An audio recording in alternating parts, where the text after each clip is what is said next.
Oke, baik, kita sambil tunggu saya masukkan dulu teman-temannya.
Udah.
Iya, kita tunggu sebentar, masih ada yang masuk masih.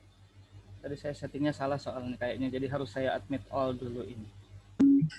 Coba nanti saya cek lagi supaya bisa masuk otomatis.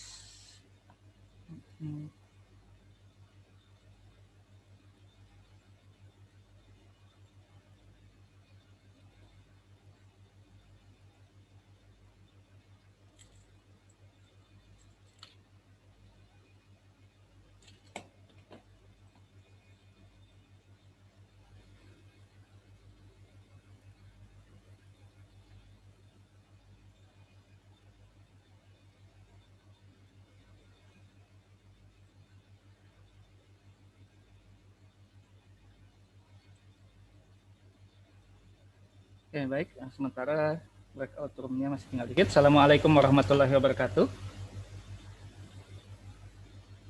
Waalaikumsalam warahmatullahi wabarakatuh. Oke, jadi pertama mungkin ada beberapa yang sudah dengar info. Minggu kemarin saya coba untuk bagi dua ya jadwalnya, karena fasilitas Google Meet bukan ULM sih, Google Meet-nya Fakultas Teknik itu cuma 100, tapi ternyata ada beberapa jadwal yang bentrok juga. Jadi ini saya baru ini mencoba menggunakan fasilitas Zoom yang ada di e-learning. Katanya sih unlimited, semoga aja nanti kita lihatlah setelah 40 menit. Tapi ya nanti kuliahnya insya Allah ya nggak sampai 40 menit juga. Kemudian untuk minggu kemarin saya diundang oleh Ibu Rosa, kalau untuk yang dari geografi, ada ketemu dengan Bapak Wakil Rektor 1. Untuk ini saya sendiri teknisnya masih agak bingung. Tadi saya chatan sama Pak Slamet. Jadi katanya ada kemungkinan mungkin kalian setelah beberapa kali pertemuan akan dioper ke prodi lain atau ke dosen lain. Jadi saya sendiri agak nggak jelas mas teknisnya gimana, tapi ya nggak apa-apa, kita jalan seperti, jadi saya bilang ke Pak Slamet tadi kita jalan seperti biasa dulu aja. Kalau untuk yang sipil ya karena ada praktikum jadi kita kembali ke jadwal awal ininya. Oke. Baik, sambil saya approve yang mau masuk, saya coba share screen dulu. Kalau saya pribadi sih saya lebih senang Zoom soalnya daripada Gmeet. Kalau Gmeet waktu saya presentasi kalian nggak kelihatan mukanya soalnya. Kalau ini kan kelihatan. Sudah muncul slide-nya? Sudah, Pak. Sudah, Pak. Nah, supaya saya bisa sambil saya setting dulu supaya sambil bisa mengapprove yang mau masuk nih gimana ya. Partisipannya partisipannya taruh sini, taruh sini.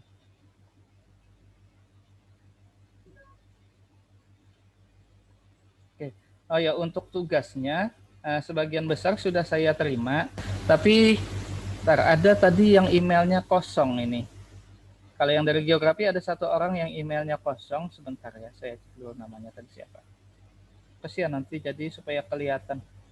Tadi yang emailnya kosong, M Sahrul 181 emailnya kosong. Nanti coba sambil tolong dikasih tahu, nanti suruh kalau orangnya belum ada suruh kirim ulang ya. Yang belakangnya 81 ini.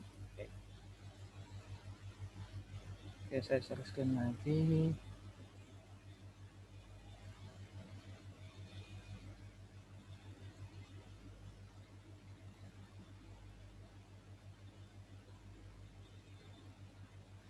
Oke, kayaknya bisa nih masuk semua.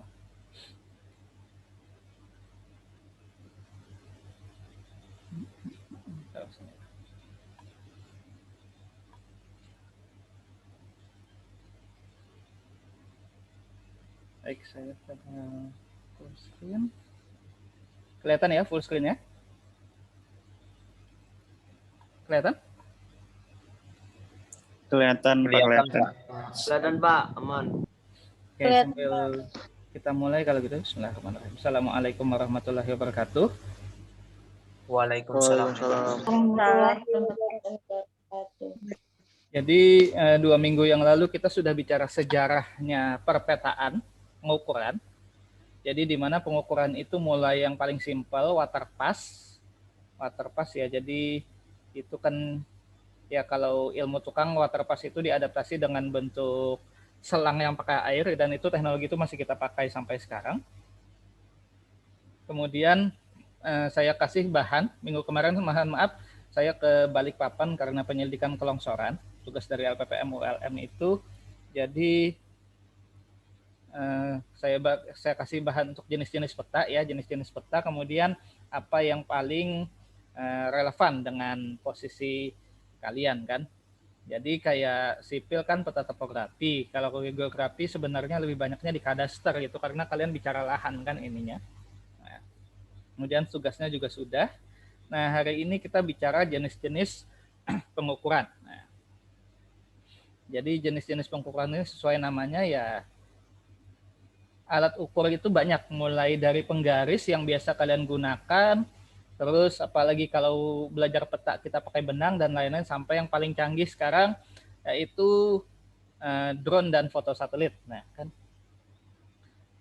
contoh yang di waktu ke Balikpapan kemarin saya nggak bawa meteran, jadi saya cuman, karena meteran nggak boleh masuk pesawat ya, jadi saya cuman bawa GPS.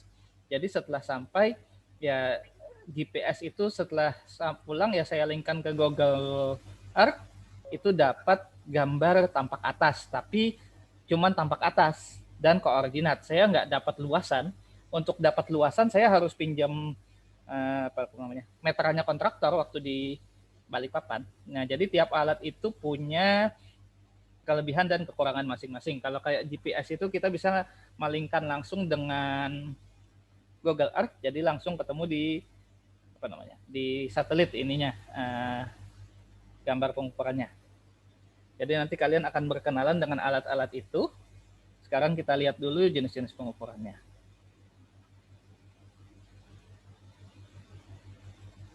Oke, jadi pengukuran untuk peta itu bisa dikelompokkan berdasarkan cakupan elemennya. Bisa elemen alam, tujuan, cara, alat, dan luas cakupan pengukuran. Nah, kalau berdasarkan alam artinya ya tergantung yang kita ukur. Apa kita mengukur di tanah, di atas lahan, apa di air, atau di udara. Nah, contohnya di sini, yang pertama land surveying. Kalau sipil itu pengukuran topografi. Terus kalau misalnya geografi, kadaster, luas lahan, dan lain-lain. Jadi yang kita ukur adalah lahan di sini. Alatnya apa? Yang paling simpel, meteran. Tapi meteran sendiri sebenarnya kurang lengkap. Kalau mau meteran itu harus kalian kombinasi. Kombinasi dengan apa? Kombinasi dengan kompas di situ. Jadi tembak dari pojok, tembak utaranya, terus gunakan busur derajat. Harus dilihat dulu busur derajatnya berapa baru pakai meteran. Kenapa? Karena tanah itu sebenarnya kalau kita belajar ukur itu kan persegi, segitiga, dan lain-lain. Tapi bentuk lahan di sekitar kita ini kebanyakan tidak beraturan. Jadi kalau cuman kita bawa meteran tanpa ada suatu alat ukur untuk mengukur sudut, itu nggak akan akurat gambarnya. Kalian paling dapat sisi atas sekian, sisi bawah sekian, sisi kiri sekian, sisi kanan sekian. Tapi waktu kalian menggambarkan itu sudutnya nggak akan pas. Jadi biasanya ya minimal kalau nggak punya busur derajat gimana Pak? Ya sudah, asal yakin siku, yakin pakai benang, gunakan prinsip Pitagoras segitiga 3, 4, 5 di sini. Atau yang paling umum kalau untuk jalan pakai waterpass. Kenapa? Karena kalau jalan kita nggak perlu koordinat, pokoknya jalannya yang kita, kalau ngukur jalan artinya kita ngukur panjang, kita nggak ngukur peta. Jadi yang kita peroleh itu adalah gambar tampak samping, cuman turun naiknya aja. Nah itu kita pakai waterpass. Tapi kalau kita ngukur lahan itu kita pakai minimal pakai tenol. Tenol sendiri sekarang sudah ketinggalan, jadi minimal kita pakai teodolit. Tapi teodolit sendiri itu karena digital, maka kadang-kadang ada beberapa kesalahan. Contohnya, kalau lensanya berembun, atau pas sudah ke lapangan tiba-tiba baterainya habis dan lain-lain. Nah, itu teknis-teknis, hal-hal non-teknis seperti itu mengganggu pengukuran sebenarnya. Jadi, pertama pengukuran daratan, land surveying, topografi untuk pembuatan peta topografi dan kadaster. Alatnya tadi mulai dari kompas, meteran, busur derajat, waterpass, teodolit. Di atasnya ada lagi total station. Kemudian yang berkaitan langsung dengan satelit bisa GPS, entah GPS HP, tapi GPS HP sendiri sebenarnya sudah cukup ya. Kalau kalian punya Google Map kan, tinggal ditandai aja, di tracking, di mark di sini. Tapi kalau kita plot ke peta dalam bentuk kertas, nah itu nggak akan ada selisih lah ininya. Yang kedua adalah pengukuran perairan, marine or hydrographic surveying. Nah, ini yang ahli sebenarnya adalah orang-orang di perikanan dan di Fakultas Perikanan dan Kelautan. Ini antara lain pengukuran muka dasar laut atau tempat kita muka sungai, kemudian pengukuran pasang surut, pengukuran untuk pembuatan pelabuhan, dan lain-lain. Pasang surut sama pengukuran untuk pelabuhan itu kita bisa. Dengan waterpass atau dengan teodolit itu bisa. Tapi kalau sudah bicara muka dasar sungai atau muka dasar laut, nah ini kita perlu alat khusus yang namanya itu echo sounding. Echo sounding itu sendiri GPS, jadi GPS yang berdasarkan getaran. Jadi dia ngirim getaran ke dasar sungai, balik lagi kita bisa ketemu bentuk dasar sungainya. Biasanya kalau kita mau bikin jembatan, nah itu pakai GPS echo sounding di situ. Pak, nggak punya GPS echo sounding gimana? Gampang. Ada paling tradisional gimana? Dari kalau jembatannya belum ada, dari atas jukung atau getek ya kali ya. Dari getek atau jukung, tinggal bentang tali ujung ke ujung, ya kalian jalankan perahu itu sambil tiap setengah meter kalian bawa bambu yang kalian kasih tanda. Kalau kata orang banyak jadi cucuk gitu, sungai. Nah itu juga bisa dapat profil muka sungainya. Itu yang cara yang paling tradisional sudah itu. Itu kalau sudah kepepet, nggak punya alat, nggak punya duit buat nyewa alat, ya sudah kita pakainya itu.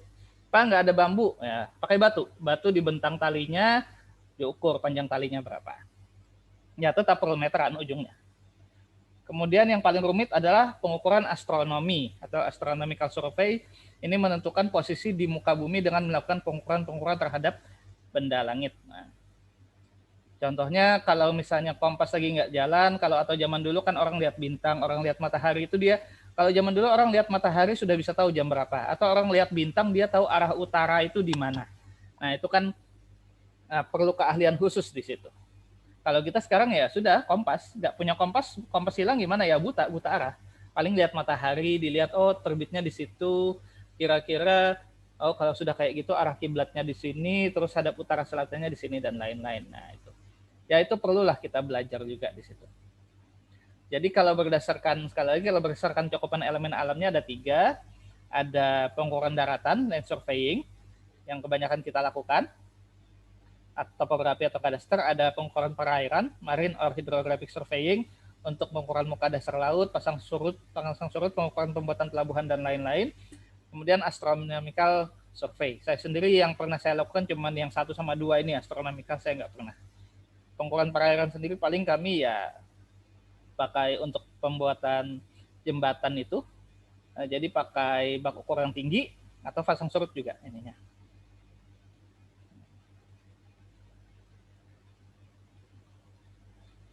Oke, kemudian berdasarkan tujuannya,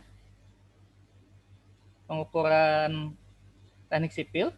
Kalau berdasarkan tujuan, yang pertama pengukuran teknik sipil, engineering survey, untuk memperoleh data dan peta pada pekerjaan-pekerjaan teknik sipil. Kemudian pengukuran untuk keperluan militer atau military survey. Kemudian pengukuran tambang atau mining survey. Kemudian pengukuran geologi atau geological survey, dan pengukuran arkeologi atau archaeological survey di sini.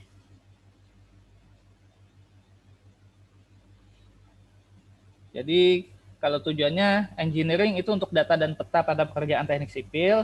Jadi ya kita bicara bicara ketinggian, bicara kontur dan lain-lain. Kalau military survey itu untuk keperluan militer. Kemudian ada tambang, mining survey, kemudian geological survey. Kalau mining survey jelas beda ya. Kalau mining survey kan artinya kita yang kita lihat adalah jenis-jenis batuan di situ. Kemudian ada lagi geological survey, pengukuran geologi. Nah, ini jelas juga sama, batuan juga. Kemudian ada archaeological survey, pengukuran arkeologi. Kalau archaeological survey ya biasanya ini terkait dengan artefak-artefak atau peninggalan-peninggalan arkeologi di sini. Sampai sini ada yang mau ditanyakan?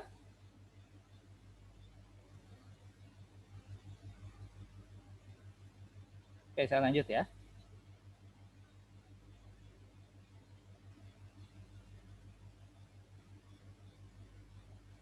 Kemudian, nah kalau berdasarkan cara dan alatnya, maka ada pengukuran triangulasi, ada pengukuran trilaterasi, ada poligon, ada offset, ada tachymetry, meja lapangan, ada aerial survey, ada remote sensing, dan ada GPS.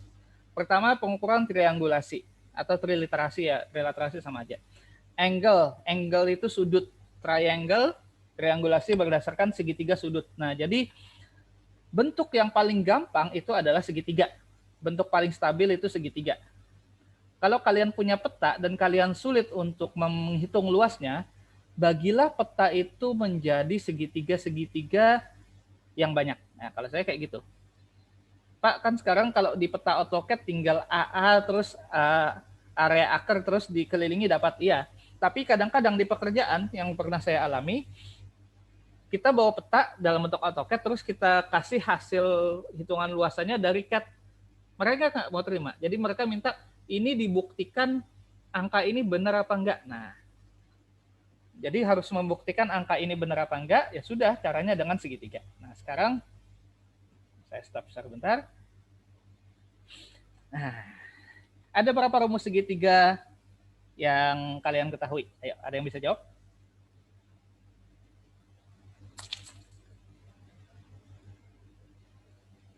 Sudah sebutkan rumus segitiga yang kalian ketahui salah satu. Ayo coba siapa? Segitiga loh. Izin Pak. Ya, silakan. Izin Pak. Ya, penuh. Izin Muhammad Maulana Arif Kak. Ya, ayo. Pak. Apa rumusnya? Rumus luas segitiga setengah alas kali tinggi. Oke, itu rumus yang paling umum. Sekarang pertanyaan saya, kalau segitiganya nggak ketahuan yang mana alas yang mana tinggi, rumusnya yang mana?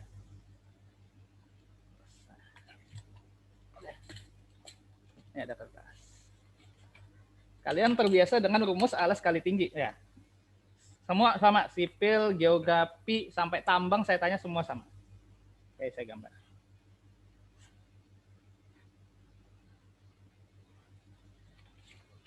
Kalian terbiasa yang ini, setengah alas kali tinggi. Nah, sekarang kalau bentuknya yang seperti ini, atau yang ekstrim dikit lah. Nah, kayak gini. Kalau kalian nggak tahu yang mana alas, yang mana tinggi, rumusnya apa? Setengah alas kali tinggi itu akan sangat jarang sekali kalian gunakan di lapangan. Kenapa? Kalian nggak akan bisa menentukan yang mana alas, yang mana tinggi. Nah, kenapa? Karena kita ingat, setengah alas kali tinggi, maka pas posisi segitiga ini, yang bagian sini, alas ketemu tinggi itu harus siku, harus 90. Nah, kalau ininya nggak 90, maka rumus setengah alas kali tinggi itu nggak akan bisa kalian gunakan. Dan di lapangan, saya aja hampir nggak pernah di lapangan gunakan setengah alas kali tinggi. Rumus segitiga tuh ada 2, kalian belajar dulu mulai SD. Nah, sekarang rumus satunya apa? Justru rumus 1 itu yang akan kalian banyak gunakan di lapangan. Kira-kira apa? Ada yang tahu? Pitagoras, Pak. Pitagoras itu untuk sudut, bukan luas. Luas. Pitagoras bisa, tapi ini luas. Kalau luas apa? Luas. Setengah alas kali tinggi, ya. Kalau Pitagoras itu untuk menghitung 90-nya tadi. Jadi kalau kalian mau ngukur tanah, ngecek sudutnya tanah itu 90 apa enggak, kalian pakai Pitagoras. Caranya gimana? Bawa penggaris ke lapangan? Enggak, pakai tali aja. Kalau saya biasa pakai rapia. Tinggal rapia.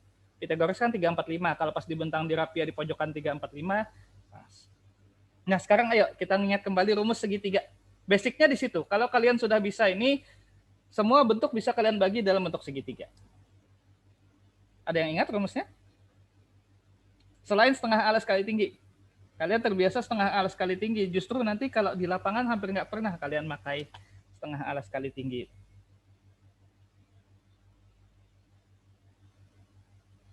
Google, buka HP. Yang nggak online pakai HP, buka HP-nya. Yang online pakai HP nggak bisa. Yang online pakai laptop, buka HP-nya. Apa rumusnya?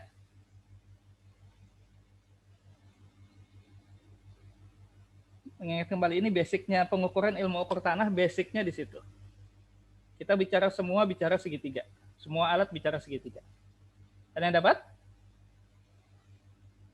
Jangan-jangan Google juga nggak tahu ya?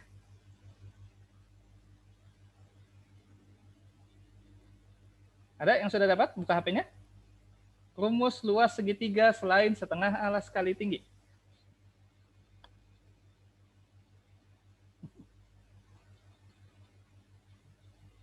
Pak, yang akar S dalam kurung S dikurang A, Kak, Pak?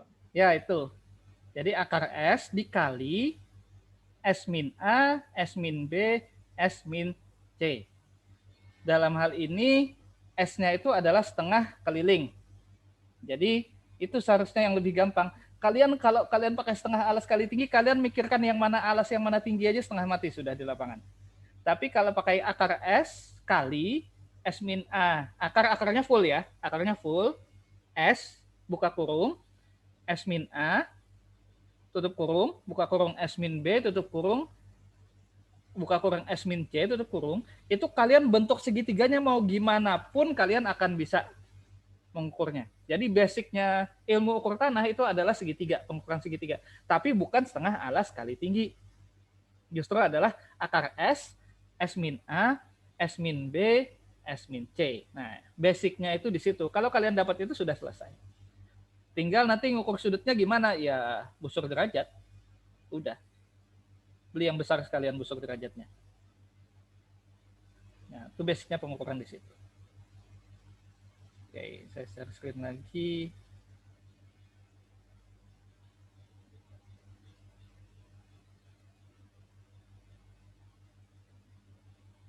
Nah, di sini dalam hal ini, yang ini pengukuran triangulasi ini itu basicnya adalah 3 sudut itu tadi. Jadi triangle triangulasi. Jadi bentuknya adalah segitiga, tapi bukan segitiga yang setengah alas kali tinggi, tapi adalah yang akar S, S min A, S min B, S min C. Kemudian ada lagi trilaterasi sama, cuman beda di posisi sisinya aja. Kemudian ada pengukuran poligon. Nah, ini bukan merek sepeda, bukan ya. Jadi poligon ini adalah bentuk jaring-jaring. Nanti kita ada spesial untuk poligon. Jadi bentuk seperti jaring-jaring yang tiap jaring ada sudutnya. Nah, di situ kita bicara sudut-sudut. Kemudian pengukuran offset di sini adalah pengukuran berdasarkan patokan-patok-patok tertentu. Tachymetry ini pakai water pass, jadi kita cuma bicara panjang aja. Kemudian ada lagi pengukuran meja lapangan. Kemudian yang paling terakhir ini aerial survey. Ini drone. Jadi teknologi yang ada saat ini, drone yang ada sekarang itu bisa langsung dapatkan peta topografi. Jadi contohnya kemarin waktu di Balikpapan saya minta peta topografi, dikasih foto tembakan dari drone yang dikonvert ke AutoCAD. Jadi dari foto drone satelit itu diubah ke garis kontur, pindah ke AutoCAD di situ. Tapi susahnya di situ nggak kelihatan elevasinya berapa, tapi lengkap kelihatan satu kawasan. Nah, kemudian remote sensing ini sama, jadi langsung pakai satelit juga, dan GPS. Nah, nanti kalau sempat insya Allah kita belajar ininya. Jadi remote sensing dan GPS ini menggunakan satelit. Jadi A, B, C, dan I untuk pengukuran kerangka dasar, D, E, F, G, dan H untuk pengukuran detail. Jadi kalau cuman secara global kalian cuman saya pengen tahu suasana bentuknya gimana sih petanya. Nah, bisa pakai triangulasi, trilaterasi, poligon, atau GPS. Tapi kalau kalian mau detail sampai, oh itu berapa meter jaraknya dari sini segini, itu berapa sudutnya dan lain-lain, maka gunakan mulai dari tachymetry, dari offset, area survei sampai remote sensing. Nah itu di situ. Tergantung ya kalian di request-nya mau bikin peta yang mana. Contohnya GPS kenapa kerangka? Karena GPS itu sendiri ketelitiannya jauh. Jadi kalau kalian belum selesai ngeloknya, kalau satelitnya lagi kena awan, kalian putar-putar radius 20 meter itu bacaannya tetap. Tapi kalau sudah langitnya cerah, nggak ada awan, itu paling 2 meter radiusnya. Radius 2 meter dalam artian kalau kalian muter-muter, ya kalian pegang GPS, kalian jalan keliling dalam radius 2 meter, itu bacaan itu nggak akan berubah. Itu paling teliti sudah. Ya 2 meter masih ada kemungkinan meleset di situ. Tapi kalau sudah kena, contohnya tadi kalau pas kena awan sampai 20 meter kita muter-muter nggak berubah, nah itu kan bisa menyesatkan kalau kalian bikin peta. Makanya di sini untuk kerangka aja. Paling kalau mau lihat, oh Pak, ini berapa hektar kira-kira? Nah kalau berapa hektar kan kalian bisa, oh kira-kira sekian hektar. Kalau ditanya berapa hektar itu nggak perlu detail. Tapi kalau ditanya, Pak ini jaraknya berapa, sudutnya berapa, ketinggiannya, nah itu harus detail di sini. Nah, kemudian tadi kalau berdasarkan alat, ini berdasarkan cakupan, maka ada pengukuran tanah atau plane surveying dengan maksimum 37 km kali 37 km. Nah, ini sudah maksimum sekali sudah. Ada lagi geodesi atau geodetic survey. Nah, itu bicara lebih, kalau geodesi lebih lebih luas lagi. Jadi kayak kita ilmu ukur tanah, ilmu ukur lahan ini maksimum udah itu 37 km kali 37 km itu sudah maksimum sudah lahannya. Paling ya kita juga paling bicaranya berapa. Kalian ngukur kampus Unlam aja sehari nggak cukup. Unlam Banjarmasin ini contohnya waktu bikin IDB, waktu bikin gedung-gedung baru kemarin yang banyak itu perlu waktu ngukurnya sekitar 2 minggu apa setengah bulan kalau nggak salah. Ini setengah bulan. Untuk ngukur detail per 25 meter atau 2,5 meter per 5 meteran ya. Jadi dari ujung rumah rektor itu geser kiri 5 meter ukur, geser kiri 5 meter ukur dan lain-lain. Malah will end in 10 minutes. Oke. Ternyata yang di yang di e-learning nggak unlimited, kalah nggak masalah. Tinggal dikit lagi kok. 10 menit cukup. Nah, kemudian dalam pekerjaan sipil sendiri, maka bangunan-bangunan teknik sipil bukanlah sistem yang mati, jalan misalnya. Itu sistem mempunyai daur hidup, yaitu mempunyai umur rencana dengan anggapan-anggapan tertentu. Misalnya, volume lalu lintasnya berubah-ubah. Kemudian urutan daur pengembangan sebetulnya tidak harus berupa langkah deskrip dari awal terus selesai, tapi lebih menyampai proses yang melingkar dan mungkin meloncat. Jadi peta itu bisa berubah-ubah tergantung perkembangan perkembangan daerahnya. Contohnya tiap tahun aja jalan itu berubah. Ada perumahan baru, ada gang baru, ada perumahan baru, gang baru dan lain-lain. Nah, ini langkah-langkahnya. Pertama, kalau kita pengukuran, pertama biasa adalah survei pendahuluan. Itu untuk melihat luas yang mau diukur itu sampai seberapa. Jadi survei pendahuluan. Kemudian rencana pokok, jadi menggunakan peta besar masih dipatok. Oh, nanti kita akan, misalnya, oh ini peta kota Banjarmasin, kita akan mengukur dari titik sini sampai titik sini. Ini perkiraan berapa kilometer, berapa jam. Nah, itu ke situ. Baru kemudian rencana kasar. Nah, baru kita tentukan, oh nanti ngukurnya jalannya kayak gini, metodenya ini, dan lain-lain. Kemudian rencana pendahuluan, dilihat lagi lebih detail. Oh, di sini ada jembatan, di sini jalannya putus, nggak bisa, dan lain-lain. Nah, bisa juga di situ. Terus pelaksanaan. Nah, kalau setelah pelaksanaan ini baru potongan memanjang melintang, kita menentukan arah dan lain-lain dengan skala yang besar. Baru setelah itu pelaksanaan, kita pasang patok dan lain-lain. Baru setelah itu kita gambar dengan menggunakan program bantu, biasanya AutoCAD, sehingga muncul gambar as-built drawing di sini. Jadi mulai pendahuluan, peta besar, kemudian ke rencana pokoknya gimana, sampai ke as-built drawing. Jadi harus, kalau mau pengukuran, nggak bisa langsung turun ke lapangan, langsung kerja, nggak. Jadi ada beberapa step yang harus kita jalani di sini, supaya hasilnya maksimum. Jadi pendahuluan, kemudian pokoknya, rencana pokoknya kita tentukan, baru pelaksanaan dan lain-lain. Nah, setelah dapat data, maka kita masuk ke proses pemetaan. Jadi pengumpulan data ini, pertama pemetaan ada pengumpulan data, datanya bisa langsung, bisa tidak langsung. Secara langsung yaitu hasilnya hasil observasi langsung di lapangan, tidak langsung ya kita beli data banyak, bisa di balai dan lain-lain. Baru kita pengolahan data, penghitungan sudutnya, analisis datanya. Untuk perhitungan sederhana kita bisa pakai manual, biasa pakai Excel. Kemudian diolah dengan menggunakan program bantu komputer di sini. Ya biasanya sih Excel aja, masukin koordinat dan lain-lain, baru kita plot di AutoCAD kan di situ. Kemudian baru presentasi. Nah, ini kalau kerjaan ya, kalau proyek bikin peta, ya ada presentasinya.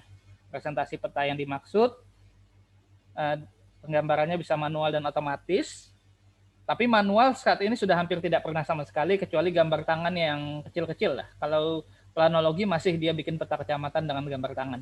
Kalau kita biasanya pakai AutoCAD. Kemudian plotter, ini untuk print out-nya. Biasanya sih minimal A3, kalau kita bikin peta itu minimal A3.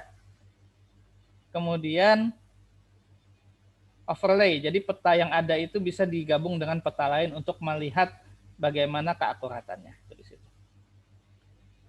Nah, tadi kalau manual, ini kalau terrestris ini langsung menggunakan satelit, jadi langsung contohnya Google Earth, nah itu terrestris di situ. Google Earth itu terrestris, jadi langsung kelihatan foto udaranya berapa, videografisnya berapa, dan lain-lain. Tapi ya Google Earth itu nggak bisa kalau kalian mau ukur jarak, tapi kalau mau tahu posisi bisa tuh Google Earth. Baru kemudian pemilihan wahananya. Nah ini pemetaan terrestris, pertama pengukuran di lapangan, kemudian XYZ-nya. Jadi nah ini yang kita perlukan, data X, Y, Z. Jadi kalau kita ke lapangan bikin peta, kalian perlu tahu koordinat X, koordinat Y, dan elevasi Z-nya. Kalau pakai GPS ini keluar semua, kalau enggak kita pakai patok sementara. Kemudian kerangka peta, keluar peta di sini. Peralatannya bisa theodolit, bisa waterpass, total station, dan lain-lain. Nah, okay. Ada yang mau ditanyakan sampai sini? Untuk bahannya sudah saya kasih di sudah saya kasih di Simari. Tapi kayaknya yang dari geografi masih belum selesai modif kan ya. Jadi tadi saya cek absennya juga masih belum muncul di portal.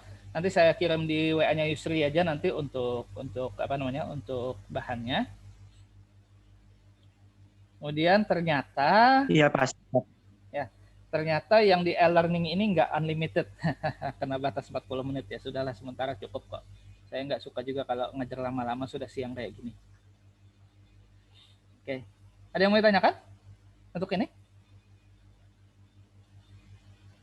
Semoga silabusnya, saya sudah ngirim silabus sama Ibu Rosa sih, jadi Ibu Rosa masih ngelihat dengan kalian yang mau ukur lahan cocok apa enggak. Kalau sipil, untuk yang sipil saya lebih banyak bicara teori ya nanti ya. Kalau untuk prakteknya kalian semester depan megang alatnya. Jadi saya bicara konsep di sini. Kalau pegang alat terus terang kalau dibanding yang instruktur di lab lebih pintaran mereka megang alat. Saya ini biasa tukang suruh aja. Jadi oh ini patoknya di sini, kamu ngukur sana. Nah, kalian nggak harus bisa semua, tapi kalian harus tahu prinsipnya. Jadi bisa nyuruh orang. Kalau sudah nggak bisa nyuruh orang, ya ngerjakan sendiri nggak bisa, nyuruh orang nggak bisa gimana? Minimal bisa nyuruh orang lah kalau nggak bisa ngerjakan sendiri. Tapi supaya bisa nyuruh orang, ya kalian harus tahu konsep. Lah nyuruh orang salah juga ya nggak bisa jadi makelar. Itu pekerjaan paling gampang sudah, jadi makelar.